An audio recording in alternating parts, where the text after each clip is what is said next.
Sebelum mendengarkan, kami hanya sekedar menyarankan Anda. Ada baiknya jika Anda memposisikan tubuh Anda dengan tenang. Tenangkan perasaan Anda dan disertai dengan mengucapkan basmalah. Terima kasih dan selamat mendengarkan. Ini yang di hadapan saya ini semuanya ada 5 unsur. Unsur yang pertama adalah santri. Karena memang IBS, Indonesia bahagiakan santri. Kalau ABS, Abdul Somad bahagiakan santri. Tapi kita tidak bawa person, bukan Abdul Somad, bukan Habib Rifki, bukan To'yah, bukan Puang, tapi kita bawa nama bangsa besar kita, Indonesia. Jadi Indonesia ingin membahagiakan santri. Inilah santri-santri yang sedang ada di hadapan saya ini. Inilah yang akan menjadi calon pemimpin masa depan Indonesia. Kalau mau melihat Indonesia masa lalu, lihatlah pejuang-pejuang kita. Tapi kalau mau melihat Indonesia masa depan, lihatlah santri-santri. Sekarang ini saya rasa-rasanya sedang memberikan pembekalan kepada calon-calon gubernur Indonesia.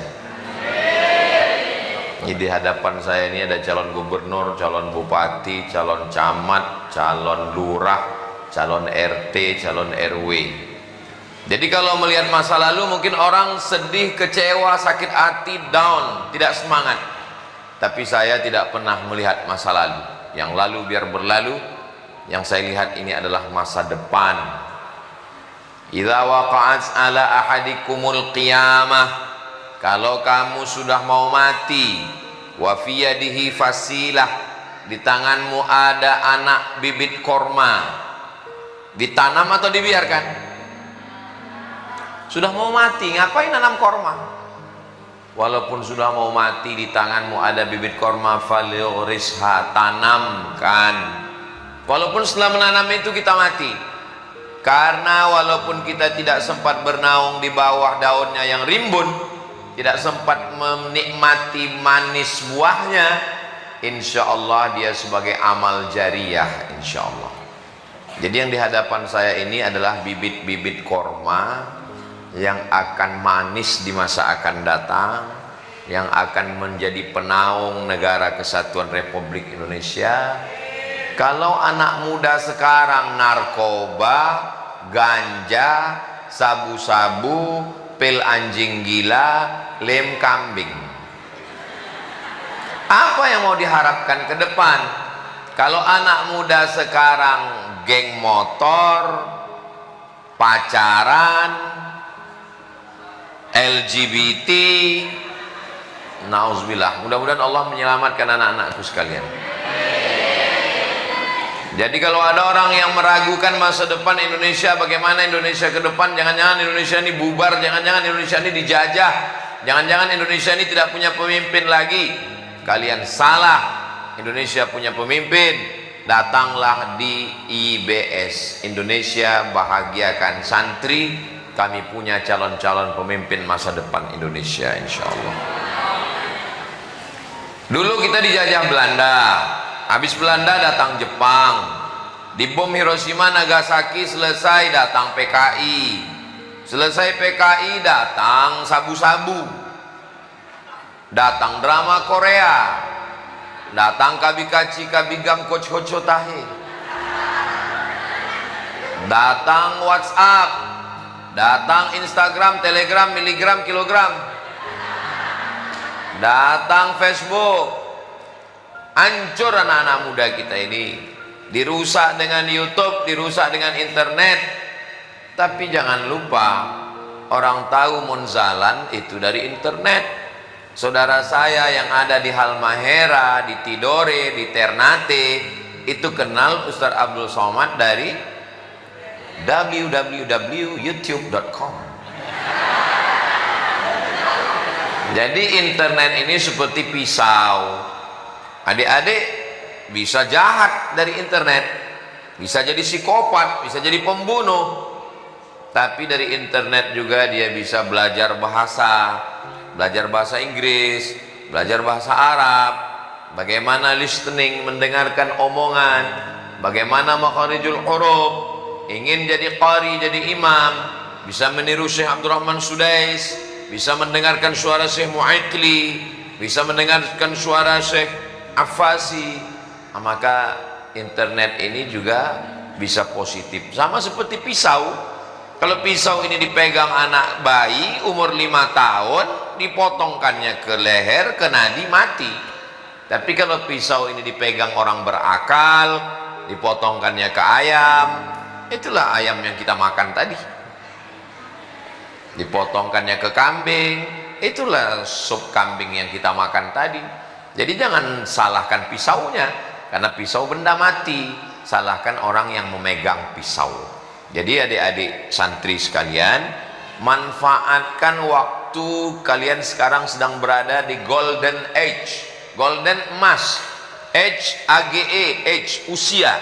Sekarang kalian sedang berada di usia emas. Sekarang kalian ingat-ingat, dengar-dengar sedikit bisa jadi ingat, hafal. Manfaatkan usia emas ini untuk menghafal Al-Quran. SMP 3 tahun, SMA 3 tahun, 5 juz, 5 juz, 5 juz, 15, 5 juz, 5 juz, 5 juz, 30 juz. Tamat SMA, khatam 30 juz. Amin. Amin. Untuk apa ngapal Quran kalau nggak bisa bahasa Arab? Belajar bahasa Arab, nahu, sharaf, belajar qawaid, belajar conversation, muhadatsah, ngomong bahasa Arab. Untuk apa sekedar bisa baca kitab nggak hafal Quran? Santri-santri bisa dua-duanya. Bahasa Arab bisa, baca kitab bisa, ngomong Arab bisa, bahasa Al-Quran dan menghafal Al-Quran. Sehingga tidak ada. Untuk apa kalau cuma bahasa Arab, baca kitab nggak punya keterampilan? Apalagi santri-santri yang ada di Ternate. Kalau di tempat saya di Pekanbaru, itu kalau mau ke laut 7 jam dulu naik mobil. Di sini buka mata langsung laut. Kalian bisa jadi penyelam, kalian bisa jadi perenang. Tempat saya kalau mau berenang, kolam renang 50.000 1 jam. Di sini berenang kan sampai pagi sore gratis. Masuk ke laut. Hati-hati dimakan hiu. Airnya bening, jernih. Jadi tidak ada halangan apapun santri mau jadi atlet, mau jadi angkatan laut, mau jadi angkatan udara. Ini anak saya nih Pak Ustadz bawaannya mau berenang aja, angkatan laut. Ini suka main layang-layang, angkatan udara. Kemana-mana bawa sempritan, 2 kemungkinan, jadi wasit bola atau polisi. Kemana-mana bawa martil, 2 kemungkinan, hakim konstitusi atau tukang. Kemana-mana bawa jarum suntik, 2 kemungkinan, dokter spesialis atau pecandu narkoba. Nah jadi dari sekarang mulai latih diri. Saya nih Ustadz nggak bisa baca Quran, bisa ngapal Quran, bisa ngomong Arab dikit-dikit bisa, tapi nggak bisa komunikasi. Kalau udah ngeliat orang banyak menggigil, bahan hilang. Dilatih, latih ngomong. Ada handphone, latih ngomong. Kalau ngomong depan orang banyak mungkin grogi, tapi ngomong depan handphone hidupkan. Hai guys, apa kabar kamu hari ini? Dunia berubah, Ternate berubah. Yang tidak berubah itu satu, rasa aku ke kamu. Nah, setelah direkam, diulang lagi. Oh, ternyata pas ngomong tadi kepalanya terlalu miring. Ulang lagi. Ternyata waktu ngomong tadi matanya terlalu banyak kedipnya. Jadi kita tidak bisa melihat kekurangan kita. Yang melihat kekurangan kita itu orang lain. Dan sekarang ada orang lain yang bisa menilai kita. Siapa itu? Smartphone. Smart cerdas. Phone, handphone. Smartphone, handphonenya cerdas. Yang punya bodoh. Maka adik-adik jangan khawatir nggak ingat, sudah dibantu oleh www.google.com. Jangan khawatir kehilangan guru, bisa diulang lagi. Ceramah Ustaz Somad ini, kalau adik-adik lupa, jangan khawatir, bisa diulang di channel Ustadz Abdul Somad Official. Subscribe, like, share, and comment. Nah, zaman saya dulu, ini cerita zaman saya, kalau mau ngelatih baca koran Arab, nunggu jamaah haji pulang dari Makkah, datang ke rumah jamaah haji, nyari koran bekas sampul kurma. Ibu, kemarin ada bungkus kurmanya? Ada. Mana bungkus kurmanya, Bu? Sudah dibuang di tong sampah. Cari di tong sampah, baru dapat koran Arab untuk latihan baca Arab. Kalau mau dengar khutbah bahasa Arab, datang ke UIN, jumpai jurusan bahasa Arab, minjam kaset pidato bahasa Arab. Begitulah susahnya zaman saya. Adik-adik sekarang mau baca koran yang terbit hari ini di Kairo, langsung tinggal buka handphone, buka www.ahram.com, keluar koran Ahram Kairo Mesir pagi ini. Orang Mesir belum baca, orang Ternate udah baca. Kenapa? Karena lebih dulu pagi di Ternate baru di Kairo. Begitulah hebatnya zaman sekarang. Saya waktu mau ke Mesir, nyari informasinya belum ada. 1998 ke Mesir, belum ada internet. Jadi nyari informasinya dari kemana? Nulis surat dari Riau kepada temanku yang ada di Medan. Tolong kalau ada info tes ke Mesir, tolong carikan. Masukkan ke kotak pos, sampai seminggu. Dia balas dari Medan ke rumah saya seminggu, baru dapat. Kepada temanku Abdul Somad, ada tes ke Mesir.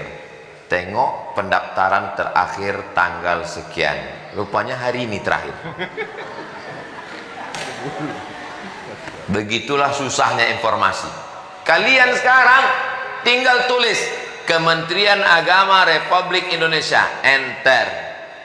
Ke Sudan, ke Mesir, ke Yaman, ke Maroko, ke Libya, bertarung di internet. Pertarungan zaman dulu, pertarungan ordal, orang dalam. Kalau nggak ada orang dalam, nggak dapat info. Pertarungan kalian sekarang otak. Sekarang siapapun bisa bertarung untuk ke Mesir. Kenapa? Tesnya online. Saingan banyak, Pak Ustadz. Ya, sebanyak apapun saingan, kalau kita bersaing dengan otak. Berapa hafalan Quran? Berapa nahmunya? Berapa TOEFL-nya? TOEFL, Test of Arabic Foreign Language. Maka insya Allah. Jadi adik-adik, mumpung kesempatan masih ada, badan masih sehat, ingatan masih kuat, jangan tergoda dengan, terakhir saya baca tulisan, pelajar yang pacaran tingkat stresnya lebih tinggi. Pagi lihat WA, sayang udah makan. Kalau dia nggak balas, stres. Siang nggak ada balas, stres. Tingkat stresnya tinggi. Sedangkan kalian fokus saja belajar bahasa Arab. Iya Pak Ustadz, tapi saya kan manusia juga. Walaupun saya tinggal di pondok, kemarin waktu liburan kan ketemu dengan teman, dengan kawan. Ya tapi kan udah 3 bulan yang lalu. Iya, tapi bayangannya nggak lepas dah sampai sekarang. Hilangkan semua pakai ayat kursi. Nggak mempan juga, antukkan kepala ke kursi. Hilangkan dengan hafalan tasrif mahfuzat. Man jadda wajada man sara ala darbi wasala man sobara zafira. Nggak juga hilang, pakai tasrif. Zahaba zahaba zahabu zahabat zahabat zahabna zahabta zahabtum zahabtum zahabti zahabtum zahabtuna zahabtu zahabna. Ya zahabu ya zahabani ya zahabuna tazhabu tazhabani tazhabna. Ya tazhabu tazhabani tazhabuna tazhabina tazhabani tazhabna azhabuna zahabu. Zahaba ya zahabu zahaban zahibun mazhubun idhab la tazhab mazhabun mazhabun midhabun. Enggak juga hilang, masuk ke laut. Jadi kalian fokus belajar sekarang. Pelajaran kalian banyak: nahwu, sharaf, balaghah, ma'ani, bayan, mantik, fikih, usul fikih, qawaidul fikih, tafsir, ulumul Quran, hadis, mustalah hadis, rijalul hadis, tajwid, arud qawafi, hafalan Quran, ikut lagi fisika, kimia, biologi, matematika, bahasa Inggris, bahasa Indonesia. Ada lagi belajar bahasa asing yang lain, pramuka lagi, olahraga lagi, silat lagi, jogging lagi. Isi semua waktu ini, jangan sampai ada yang kosong. Gimana santri-santri? Siap? Takbir. Masya Allah, dari bunyi takbirnya kelihatan sudah makan. Nah, santrinya udah selesai. Sekarang 5 unsur. Unsur yang kedua adalah orang tua. Kok orang hutan? Orang tua. Santri sudah dididik dengan pendidikan agama, pakai celana panjang, pakai sarung. Jangan orang tuanya di rumah pakai celana pendek. Hitam-hitam si tampuk manggis, sudahlah hitam lutut bekudis.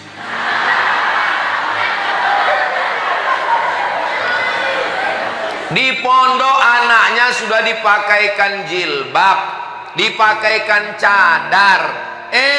Anak libur pulang di rumah, orang tuanya pakai baju you can see, you kamu can bisa si melihat ketiak saya.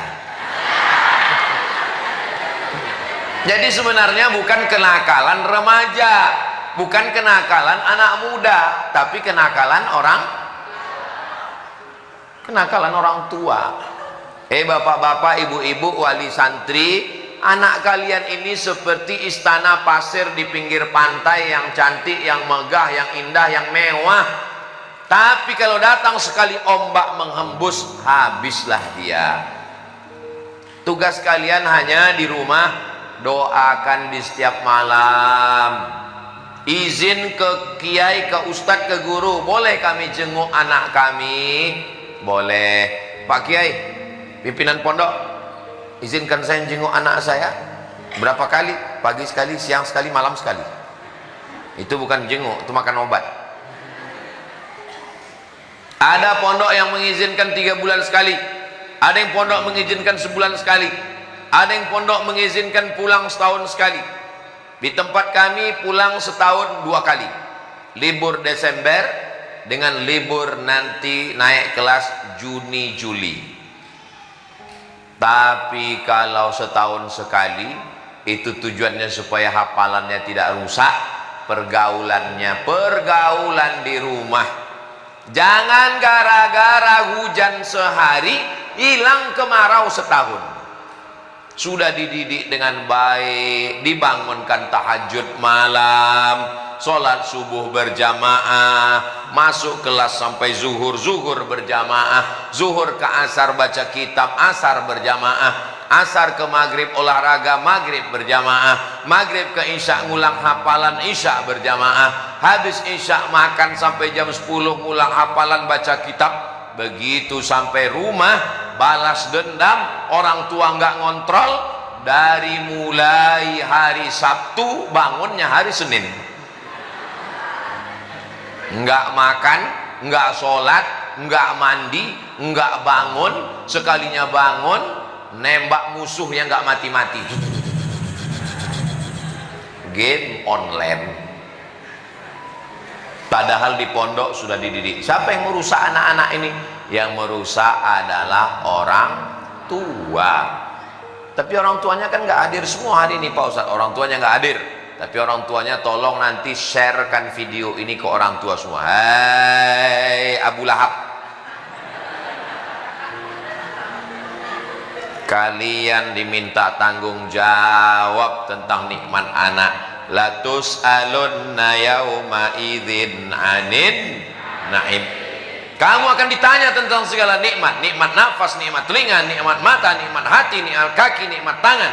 Tapi nikmat yang terbesar adalah Rabbi habli minas solihin, nikmat anak soleh. Ibu mengandung 9 bulan 10 hari, melahirkannya meregang nyawa. Setelah lahir ke dunia, anak menjadi penjahat, datang bawa parang panjang golok, belikan motor, kalau enggak aku pancung kepala ibu. Ibu sudah tua, stroke, dibawanya ke pinggir kota, diletakkan di samping lampu merah untuk ngemis dijemput sore hari.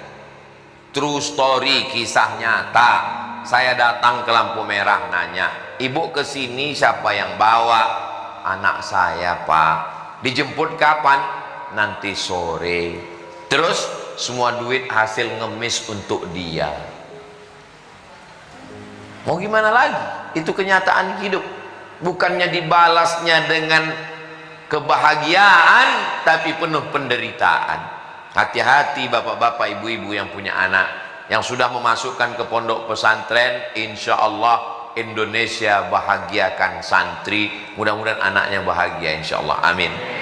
Tapi kalian yang tidak mendidik anak dengan pendidikan agama, jangan salahkan kalau 20 tahun lagi kalian akan meneteskan air mata karena ditinggal anak di pinggir jalan. Seorang ibu ditinggal anak di pinggir jalan, katanya mau berobat, sampai sekarang nggak pulang-pulang. Sudah 2 bulan ditinggalkan. Akhirnya dibawa petugas dinas sosial, dimasukkan ke panti. Error, sakit hati, dendam kesumat, depresi, stres, akhirnya mati.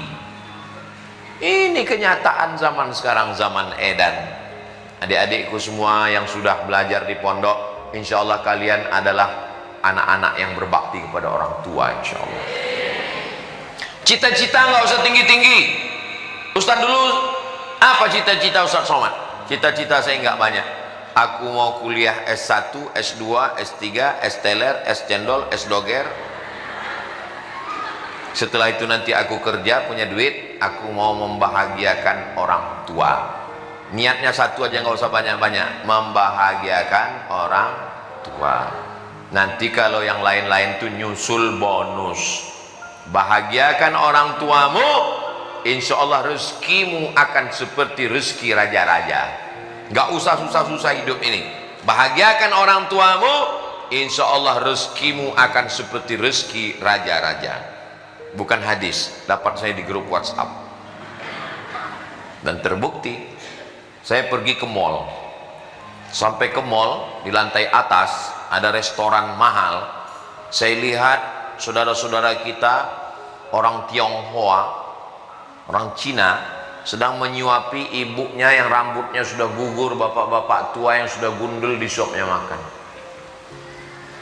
Saya heran, orang tua semua berbaris. Kenapa gini? Hanya hoki lah. Mereka percaya bahwa membahagiakan orang tua hoki. Hoki itu penyebab datangnya rezeki.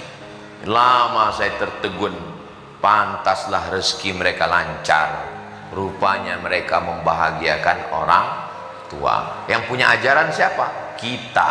Yang mengamalkan siapa? Saudara kita, sebangsa, walaupun beda agama. Ternyata Allah Subhanahu wa taala berjanji, kalau kau bahagiakan orang tuamu, kau akan bahagia. Allah itu innaka la tukhliful mi'ad. Allah tidak pernah ingkar janji. Jadi kalau mau bahagia, bahagiakan orang tua. Orang tua yang ada sekarang, kalau kalian mau bahagia di hari tua kalian, didik anak dengan pendidikan agama. Orang tuanya sudah saya ceramahi melalui online. Anak-anaknya sudah diceramahi melalui offline. Sebelum lanjut mendengarkan, akan sangat berterima kasih kami jika Anda ikut serta mendukung channel ini dengan cara like, comment, dan subscribe. Selamat mendengarkan kembali. Yang ketiga, ada orang tua yang tidak melahirkan kalian. Kalian tidak pernah nginap di rahimnya. Kalian tidak dilahirkan dari perutnya. Kalian bukan anaknya, tapi mereka sayang sama kalian. Tiap bulan disisihkannya gajinya, dikirimkannya untuk beli beras kalian, dikirimkannya transfer untuk gaji guru kalian, dikirimkannya untuk beli pakaian kalian, dikirimkannya untuk beli minyak goreng, listrik, dan air kran. Siapa mereka? Mereka orang tua, tapi di ujung ada tambahan, orang tua asuh. Kenapa disebut asuh? Karena mereka mengasuh kalian dari jauh. Mungkin kalian tidak kenal orangnya, belum pernah ketemu. Kalau ayah kalian sayang dengan kalian, ya maklum, orang kalian anaknya. Kalau ibu kalian sayang sama kalian, nggak ada yang luar biasa. Orang kalian anaknya, kalian dikandungnya 9 bulan 10 hari, kalian dilahirkannya. Tapi ada orang bukan ayah kalian, bukan ibu kalian, bukan nasab kalian, tapi sayang sama kalian. Mereka jauh dari sana. Begitu mereka transfer uang, dikirimkannya, dia tidak perlu kenal siapa kalian. Mereka adalah orang-orang ikhlas. Mereka hanya ingin supaya anak bangsa ini menjadi baik. Kita doakan semua orang tua asuh yang sudah menyisihkan hartanya, mudah-mudahan mereka sehat walafiat. Kalau kalian berdoa selesai sholat, Rabbi fili wali walidayya warhamhuma kama rabbayani shaghira. Wa orang tua asuh, mereka ikhlas karena Allah. Mereka melihat bangsa ini sudah hancur babak belur, dari mulai politiknya, ekonominya, semua sudah banyak yang memprediksi tak ada pertolongan lagi. Tapi mereka masih yakin ada tunas-tunas hijau, kalau dijaga, dipelihara, mereka ini akan menjadi batang kayu, akan menjadi cabang, menjadi ranting, menjadi putih, menjadi buah yang sampai masanya nikmat. Dan buah itu adalah kalian. Mereka rela menyisihkan duitnya. Mereka bukan orang kaya. Orang kaya malah nggak ingat sama kalian, karena mereka menumpuk hartanya. Mereka orang-orang yang biasa saja, tapi mereka mau berbagi. Ini 10 kilo beras saya, 10 kilo saya kirim untuk program Indonesia bahagiakan santri. Hai orang tua asuh yang ada di sana, kalian sedang menonton acara ini, walaupun tidak live tapi melalui rekaman. Sudah kusampaikan kepada semua anak-anak asuh kalian. Saya sampaikan salam kalian dari Ternate. Hai orang tua asuh yang ada di sana, saya sudah melihat anak-anak asuh kalian. Mereka sehat walafiat, orangnya semangat-semangat.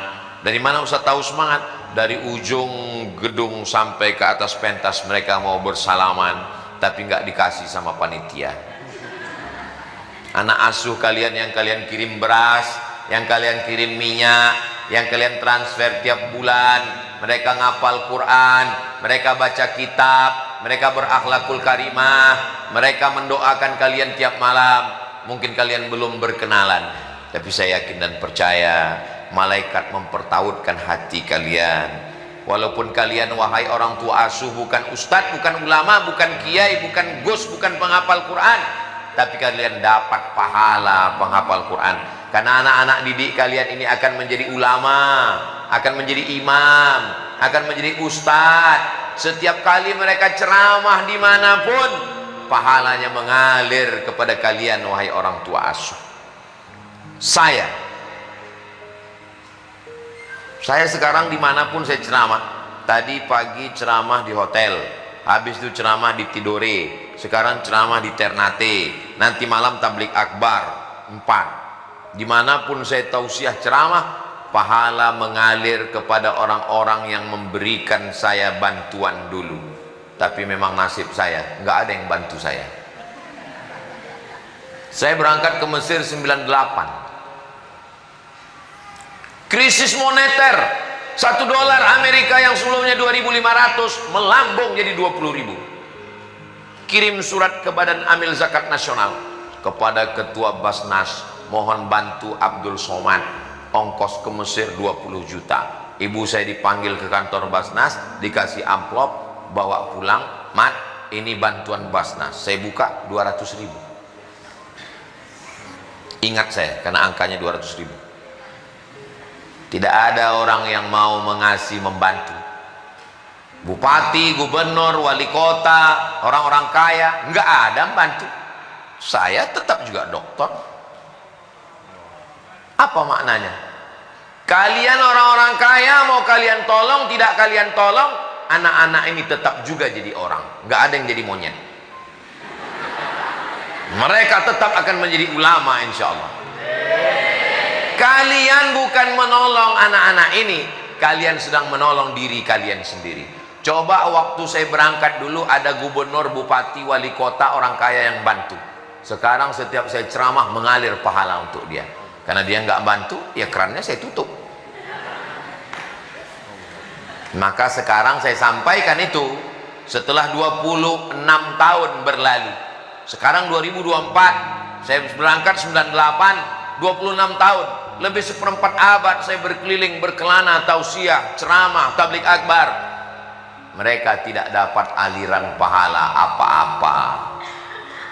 Anak 3, yang pertama pecandu narkoba, yang kedua pezina, yang ketiga pemabuk sakau.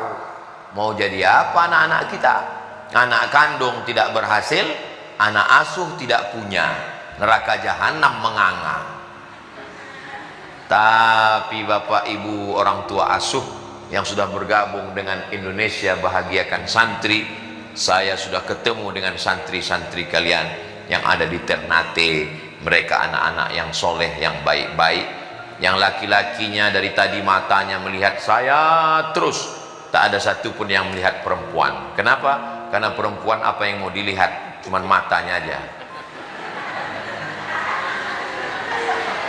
Hai Bapak Ibu orang tua asuh, kalian jangan khawatir anak-anak ini nakal, karena di sini santri-santri, jangankan rambutnya, jangankan betisnya, jangankan lengannya, wajahnya pun tak kelihatan. Mereka menutup, yang nampak hanya biji matanya saja.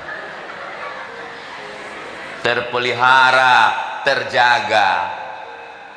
Kita masuk ke dalam mall, mallnya dikunci. Sampai di dalam mall ada supermarket, supermarketnya dikunci. Di dalam supermarket ada etalase kaca, kacanya dikunci. Dalam etalase kaca ada buah, buahnya disampul plastik. Itulah buah yang dicari-cari orang. Adapun buah yang dibuka di pinggir jalan, kena debu, kena panas, kena kuman, kena bakteri, tidak akan dibeli orang. Yang dicari orang adalah buah yang ada di dalam mall, harganya mahal. Kenapa? Karena dia terjaga dan terpelihara. Faham? Nyambung? Apanya yang nyambung? Mereka berada di dalam mall, mallnya ada di dalam, terkunci semuanya. Di dalam mall ada supermarket, dalam supermarket ada etalase kaca, dalam etalase kaca ada buah, buahnya bersampul plastik, terjaga, terpelihara. Bukan buah pinggir jalan yang dibelah, sudah keluar kulitnya, sudah lisut, sudah tidak bercahaya, sudah tidak ada lagi, dirasa pun rasanya asam minta ampun, dijual dengan harga murah, pada akhirnya busuk di pinggir jalan. Ini santri-santri yang terjaga, terpelihara. Wahai orang tua asuh, walaupun kalian belum pernah ketemu, mata saya menjadi wakil kalian. Saya sudah melihat anak-anak santri kalian terjaga, terpelihara. Insya Allah hidup boleh berhenti, tapi amal jariah terus mengalir walau sesudah mati, insya Allah. Amin ya Rabbal. Santrinya sudah, orang tuanya sudah, orang tua asuhnya sudah. Yang keempat, guru-gurunya. Ketika nanti santri-santri ini akan menjadi ulama, mendirikan pondok pesantren, yang perempuan akan menjadi ibu nyai, menjadi penghafal Quran, maka guru-guru semua orang pertama yang mendapatkan amal jariahnya, insya Allah. Di antara semua guru-guru, ustadz-ustadz, habib-habib yang mengajar anak-anakku ini, maka semuanya dapat pahala. Ustadz Somad dapat, cuman nggak terlalu banyak, karena dia cuman sehari ini aja mengajar. Padahal yang mengajar tahfiz Quran ustadz-ustadz yang duduk di bawah. Padahal yang mengajarkan anakmu memakai cadar, menutup aurat, menjaga diri, menjaga lisan, menjaga pandangan adalah ustazah-ustazah. Tapi giliran ngomong di depan, yang dipersilakan berikut ini, mari kita dengarkan yang disampaikan oleh Ustadz Abdus Somad. Padahal mereka lah yang mendidik kalian, membangunkan kalian jam 3 malam untuk tahajud. Setelah tahajud sholat sunat witir, setelah itu menghafal Al-Quran, sholat subuh berjamaah, habis itu berzikir, mendidik mengajar kalian di kelas, memperhatikan jangan minum tangan kiri, jangan makan berdiri, mengontrol kalian makan zuhur, sampai akhirnya istirahat asar. Malam sebelum kalian bangun, ustazah sudah bangun. Ketika malam jam 10 kalian tidur, mereka belum juga tidur karena memikirkan kalian. Tapi mereka tidak tampil di sini. Kenapa mereka tidak datang ke atas? Mereka menjaga dirinya dari riya. Seakan-akan ustadz ustazah kalian ini berkata, kami cukup mendidik mereka saja Ustadz Somad, yang urusan riya biarlah kau saja Ustadz Somad. Saya ini memang urusan yang riya-riya itu saya. Mereka yang bangun pondok, mereka yang didik anak, mereka yang menyekolahkan anak, mereka yang ngasih makan. Pas giliran wisuda, berikut ini penyerahan ijazah dan wisuda oleh Ustadz Abdul Somad. Dalam hati saya, yang bagian riak-riak kalian kasih ke aku aja semuanya. Mereka yang bebaskan tanah, mereka yang bangun masjid. Pas giliran peresmian, pengguntingan pita dan pemencetan tombol peresmian masjid oleh Ustadz Abdul Somad.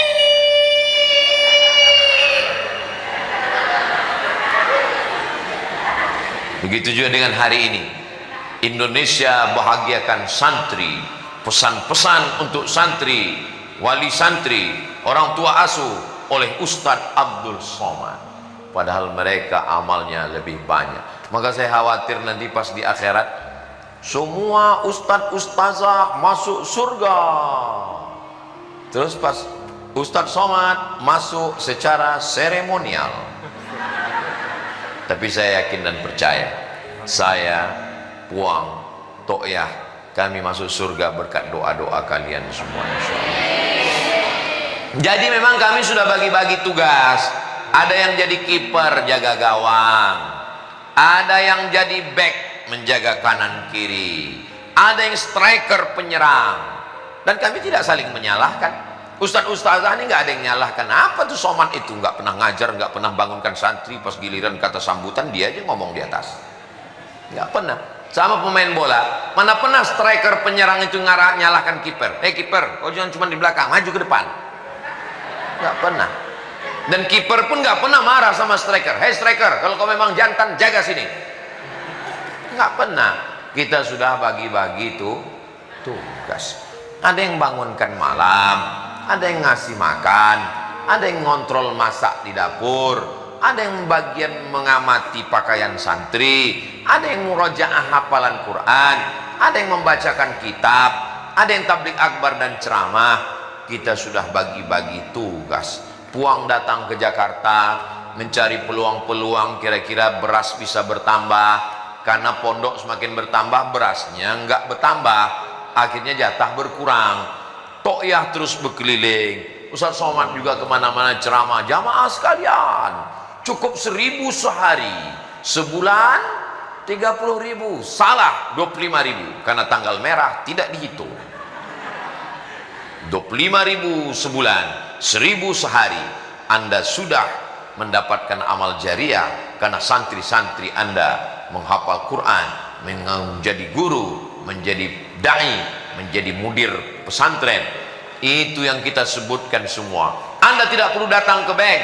Nanti di awal bulan akan datang ke rumah Anda pakai baju kaos hitam, Paskas, pasukan khusus Abdul Somad, pasukan amal soleh. Nah, jadi kita memang sudah bagi-bagi tugas semuanya. Santrinya sudah, wali santrinya sudah, orang tua asuhnya sudah, ustazahnya sudah. Yang kelima, masyarakat umum. Masyarakat, kami nggak minta apa-apa. Kalian diam aja itu sudah alhamdulillah. Jangan ngejek-ngejek. Ngirim beras enggak, ngasih minyak enggak, transfer duit tidak, malah ngejek. Apa itu? Pakai cadar, teroris.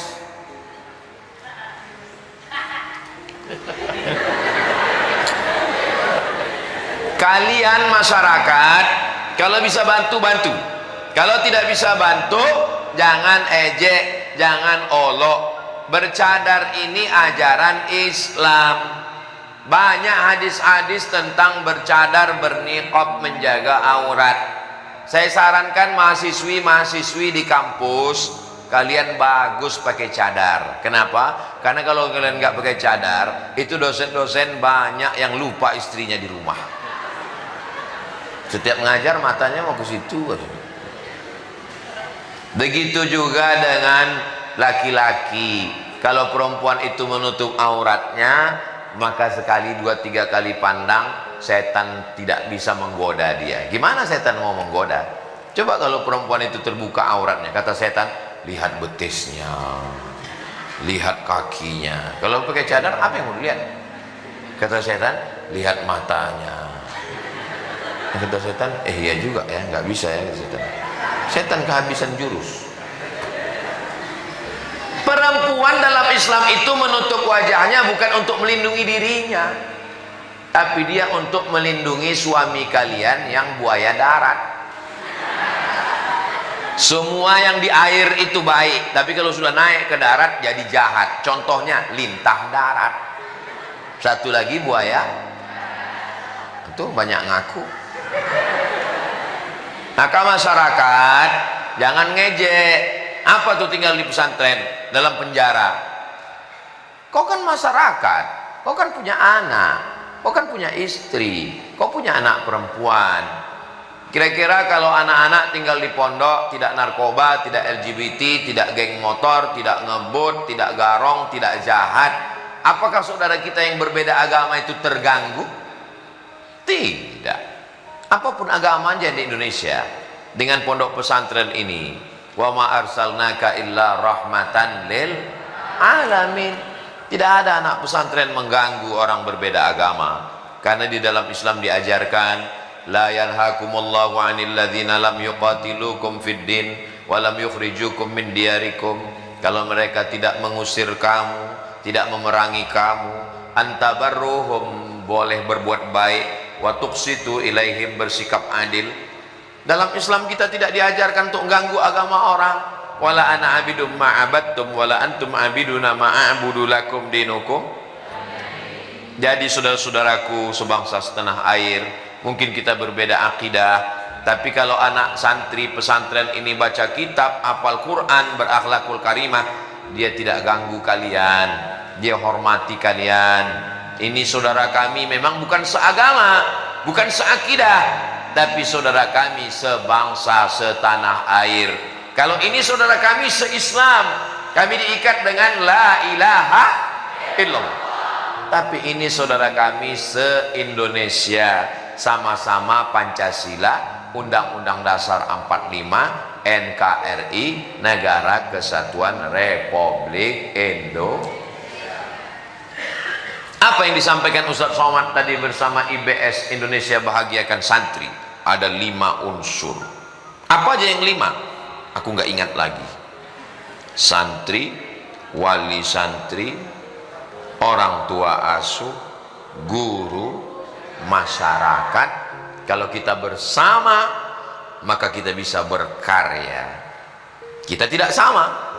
Ada yang kurus kecil, ada yang gemuk pendek, ada yang tinggi semampai. Semua kita bekerja sama. Justru karena berbeda inilah kita bisa bersama. Bayangkan kalau jari ini jempol semua, gimana kita bisa bekerja sama? Di balik kekurangan ada kelebihan. Memang kelingking ini punya kekurangan, dia kecil, tapi dia punya kelebihan. Apa kelebihannya? Dia bisa ngupil.